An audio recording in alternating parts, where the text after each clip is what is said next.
Thank you very much. And joining me now, Bill Kristol. He's editor of the Weekly Standard, and Karen Finney, a Democratic strategist and political commentator for us. Bill, let me start with you because Miguel's just reporting that breaking news about this quote-unquote fix, right? So Governor Pence was defending this law. He had an op-ed in the Wall Street Journal this morning, said it doesn't allow for discrimination. Now he's going to put this fix in that would ostensibly, the understanding is, we haven't seen the wording, but the understanding is it would make sure that you could not discriminate against gays and lesbians. So is the governor doing the right thing, or is he bowing to critics and backing down when he shouldn't? I don't personally think a fix is necessary. I live in Virginia, which has a Religious Freedom Restoration Act, and gays and lesbians are not being discriminated against. They're not being denied services and public accommodations and so forth. But he's under a huge amount of pressure from the business community. They've been unfairly attacked, and kind of a mob hysteria has been whipped up against them. And I can see he's the governor of the state. He has a responsibility to try to calm things down, and maybe in that respect he's doing the right thing. So, Karen, what I'm trying to understand here from both sides, if someone's religion makes them believe that being gay is wrong, that's what their religion makes them believe, should they have to serve a gay customer? I mean, why should religious freedom, be secondary to the rights of others? You know, Erin, I'm going to put this in a very personal context. I mean, religion can be used to justify all kinds of things. And in our country, we don't discriminate. And the previous law in 1993 that has been cited, that was with regard to the federal government. And the intentions have been the federal government, an individual or a group. If you read the legislation in Indiana, an individual is everything from a person, organization, partnership, LLC, religious society. So in point of fact, it does codify discrimination. And I can tell you that my own grandfather, who was white, used the Bible to justify why I was not allowed in his home.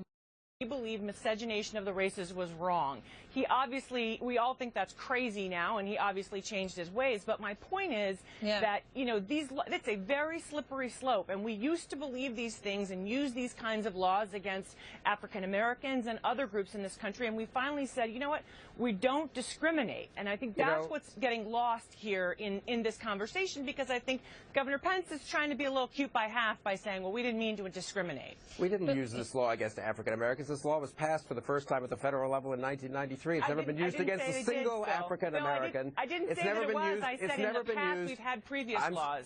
Well, this is a different law, so let's discuss this law. This law exists in 20 states. Show me the examples. Show me the examples of people who have been discriminated against or denied service. But in a lot of those states, Bill, of course, there are specific, explicit carve-outs for gays and lesbians, well, so that you cannot discriminate. There's not in Virginia, and the fact is, if you went to court, you could not deny service at a public accommodation. But do you believe that a person should be forced to participate, let's say as some mom-and-pop florist or baker, in a same-sex wedding when his or her religion says there shouldn't be same-sex weddings? I think that's at least a close call. I think at least you should be able to go to court and make your case that you are not compelled to provide services to a wedding that you don't approve of. Well, people can still, though, under this law, they can, with or without this law, they can still go and try to make their case. I guess the point that I'm making is that it begins to be a slippery slope when the initial intention, Governor Pence continued to say, this is about the, this is about the government and not infringing upon religion. But that's not what the language says. And frankly, many of the people who stood with him when he signed this legislation